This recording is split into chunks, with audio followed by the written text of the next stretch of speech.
Alright guys, so I think Baraka is like the third safest character in the game. Johnny Cage is number 1, Cabal is number 2, and Baraka is number 3. And I'm going to show you guys why Baraka is the third safest character in the game, and why I think Baraka's third variation is being slept on, and why it's underrated, right? So there's a lot of different reasons why this variation is underrated. So I'm going to talk about his pokes, and certain pokes you should be using with this character as well. So Baraka's pokes are really good, right? So his down 1 is completely useless. He is -4 on block, but his hit advantage is only 9 frames, and the startup time is 7 frames, which is pretty good, right? But his hit advantage is not that good, right? But if you look at his down 3 is actually -4 on block, the startup time is 7 frames, and his hit advantage is literally 14 frames, which means what? That's an automatic jailing situation. So he can throw you and do whatever the hell he wants to do to you. He can hit you with a mid situation. He can hit you with a standing 1 situation if you disrespect his frames. And you have no choice but to respect it, which allows him to go in for a 50-50 situation with his leg kebab and these 50-50 strings that he has access to. Not only that, his down 4 is actually really good because he has really good hit advantage on it. 25 hit advantage, that's a lot. It allows him to go for his forward 4 and possibly get a crush from blowing you if you decide to disrespect. Not only that, he can go for his back 2 possibly and be -5 on block, and he could possibly go for an Nabare because he is only -5 on block. His standing 1 is 7 frames, so that's actually really good in itself. Not only that, like I said, he is -4 on block, so there's no reason to go for his down 1 except for his first variation where he has like that diagonal down 1 to where he gets a lot of range. That's the only reason why you should go for his down 1 or his diagonal down 1. But other than that, his down 1 is not that useful. So going for his down 3 and his and his down 4 is really good. Reason why his down 4 is really good to go for is because it has decent range. Not only that, he's actually +1 on block, and when he's up close and he does this, he gets a little bit of space here. So I highly recommend you kind of like try to space it out and kind of do shit like this so you can bait the opponent with your plus frame, and you can kind of jump in possibly depending on what the opponent does. His jumping kick is pretty good, especially when you do it correctly. Like he can do it just like this, and he becomes plus on block, which allows him to enforce pressure. And if the opponent disrespects, they end up getting hit with a crushing blow. His zoning is actually pretty good and pretty decent for the most part. It's not bad at all. He actually gets really good chip damage as well if he uses like 2 bars a meter. But just using 1 bar a meter, he gets really good chip damage on this. So this could possibly kill the opponent, especially if you go for his 1-1-2 string. What else is there? His back 2 actually complements his zoning, and the reason why is because you're not going to use it at close range like this. Now it is possible for you to do it and catch the opponent off guard, you understand what I'm saying, but there's no reason to do it, especially in this variation. The only time I would do like his back 2 is if I know for a fact the opponent's going to neutral crouch, because when he's in the correct range, his back 2 complements that, because what are you doing? You're neutral crouching. So this is an overhead, and that stops what? People from neutral crouching. So, and he's safe on an overhead, right? So he's only -5. Now, if it's spaced out correctly and stuff like that, he becomes -4 on block, and he gets a lot of space. So if I was to do it like right here, this is where he's at. He could possibly go for an Nabare because he is -5 on block, and it is possible depending on what character you're going against. But if he spaces it out correctly like this, he becomes -4, and he gets this amount of space. Now, if the opponent is actually holding block and he spaces this out correctly, sometimes he becomes -3, but most of the time he becomes -4 on block. Right? So let me see if I can get this for you guys. See that? He becomes -3 on block to where he's unbelievably safe, right? So that's actually really, really good in itself. What else is there?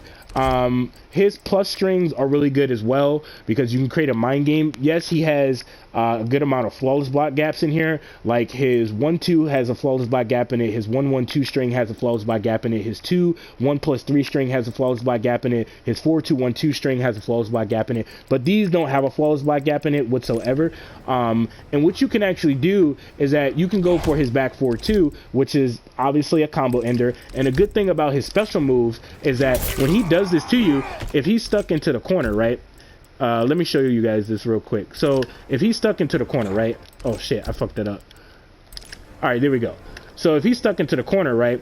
And you're continuing all this pressure on him and stuff like that, if he catches you, right, or if he manages to catch you with a forward 4 because he knows you're going to back up, right, he can easily do this and then toss your ass right back over there, and look how much damage he got. He got literally 16% for barely doing anything, and now your back is pushed into the corner, and now he has all the space between U2. So he can throw a projectile, create that mind game with the back 2 again. And he just has really good options here as well. Not only that, if he amplifies this, he can throw you just like, he can pretty much do the same shit. But the thing about it is that he's just going to get a little bit more damage. And that's, dude, that's literally 22%. So that's actually really good.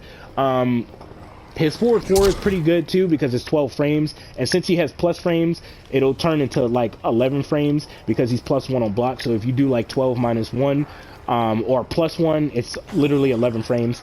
What else is there? Like I said, he's +1 on these, and he has a flawless block gap in it, but I'm gonna show you guys what's so dangerous about you trying to flawless block him. So if you pay close attention to his crushing blow requirement, it says triggers if the opponent blocks late, right? So there's creative ways that you can actually get this crushing blow to actually come out, right? Now, if you use the crushing blow for this, you won't get the crushing blow for this because they're pretty much the same thing. And I'm going to show you guys interesting ways that you can actually get this crushing blow to actually work.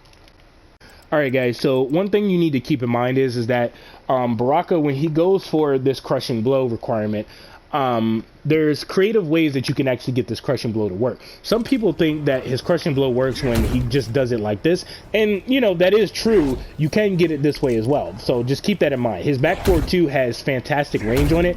His startup time is 16 frames, so if the opponent is spacing you out and shit like that, like for example, like I'm actually going to use Noob Sidebot for a clear example for this, right? So Noob Sidebot does this shit right here, and then he tries to like teleport and shit like that, right? Baraka has an amazing 4-2. So look what happens. He ends up getting hit. You see this? So him pressing a button will get him fucked up, right?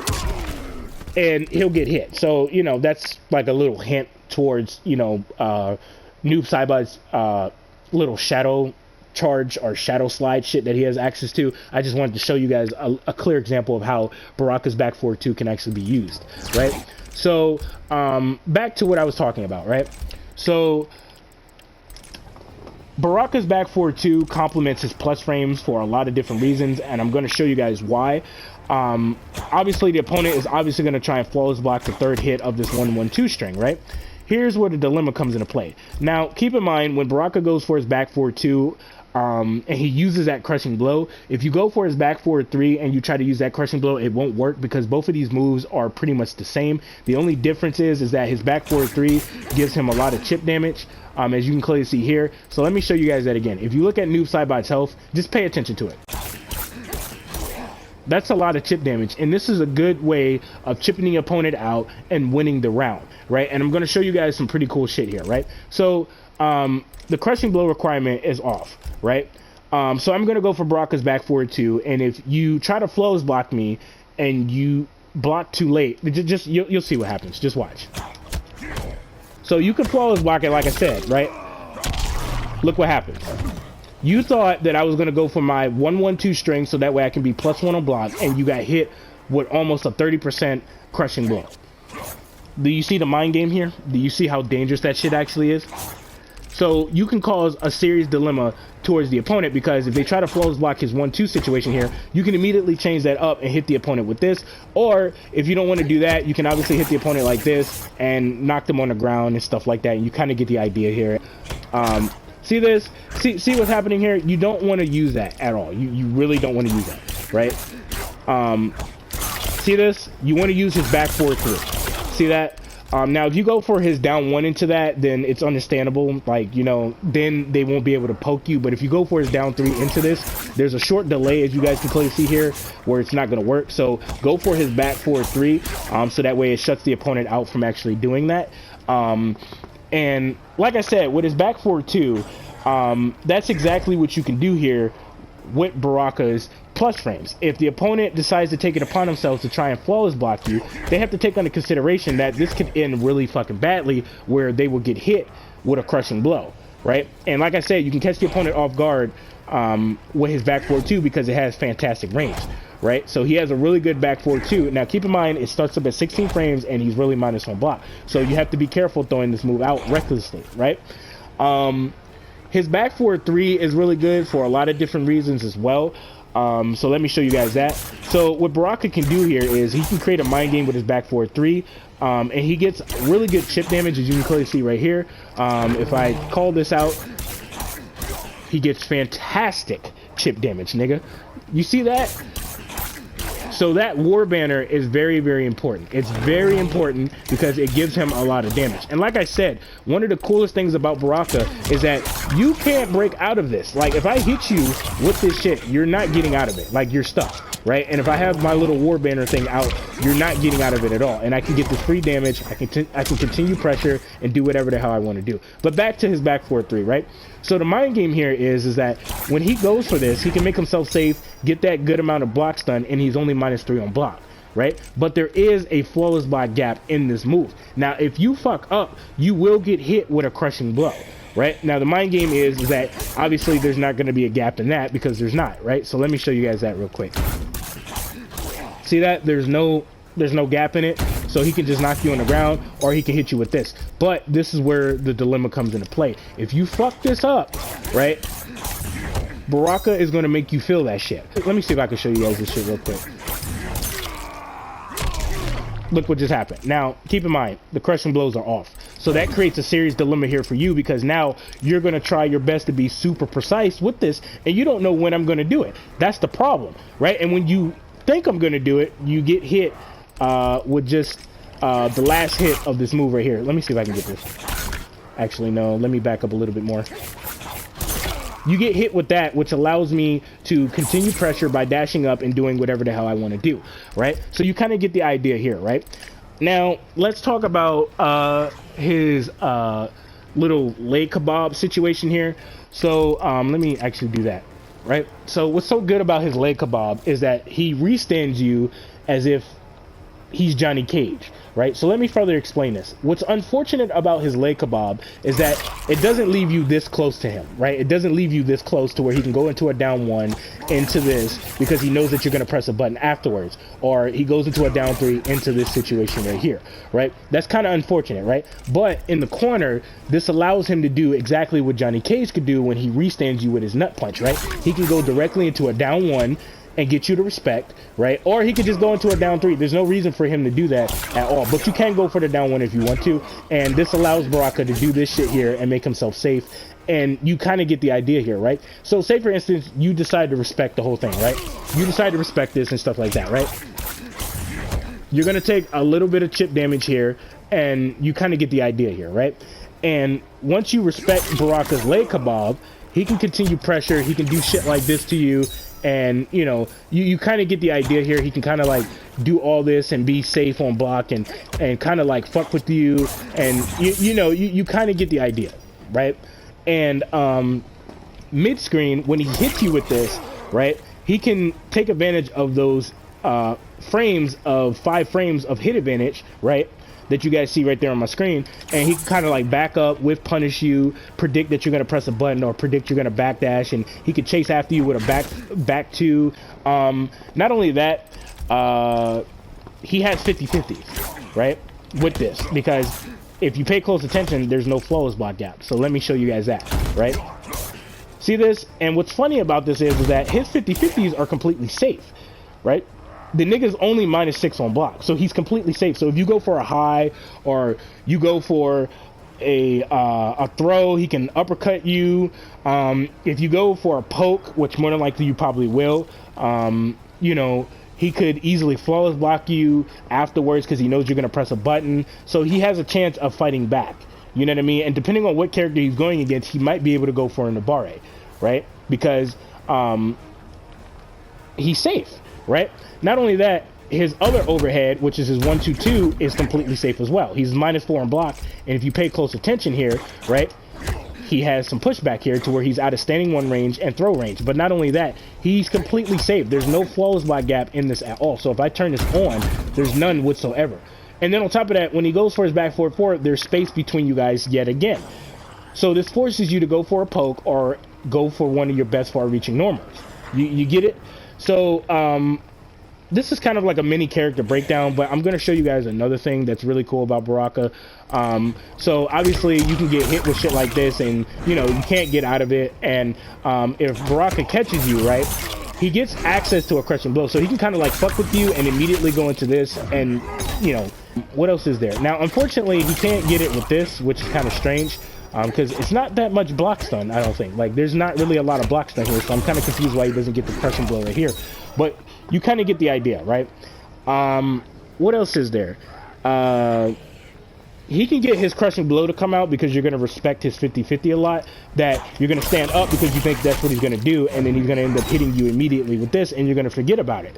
You know what I mean? You're literally going to forget about it, and then boom, he ends up hitting you with this shit, and now he has the dot damage, right? And what's so good about this is that he can get a lot of damage on you just by you blocking if you decide to respect. So he ends up hitting you with this shit right here, right? And another thing to keep in mind is that a way that he can get this out is that he could do this and immediately go for this because there's no risk. He's completely safe. So as soon as you get up, look at all that chip damage. And I just made myself safe on block. And you're still taking a lot of chip damage. And if you fuck up, I can whiff punish you and get a crushing blow and then get a combo from that. So this is kind of like a little mini character breakdown of Baraka and stuff like that. There's other things that I haven't explained yet. His crushing blows. Let's talk about that real quick, right? He has 3 main pop-ups that he could do. His uppercut, motherfucker. His uppercut that he can do to you. As you can clearly see here, he gets really good damage on you, solid damage. He has his 1-2-2 string here that he can actually do to you, as you can clearly see here. See that? He has his 4-4-4. He can either set up his war banner little flag. He can go for his back 4-2 or his back 4-3. It's really up to you. And he can get really good damage on you meterously. Like, he doesn't necessarily have to use a bar meter, not unless he wants to cash out on complete damage.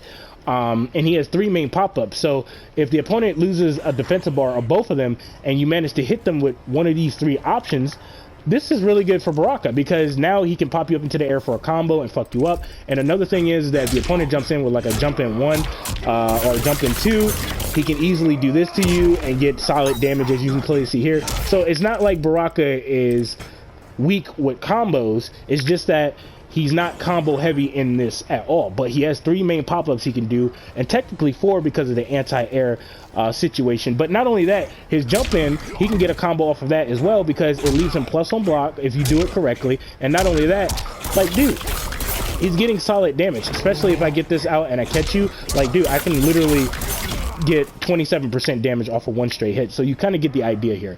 Alright guys, so that's pretty much it. I will be making a separate video talking about how you can kind of deal with Noob Saibot's Shadow Slide and stuff like that, what you can and cannot do, the pros and cons of Noob Saibot's Shadow Slide and stuff like that. So with that being said, let me know what you guys think about this in the comment section down below. I'll catch you guys in the next video. Peace.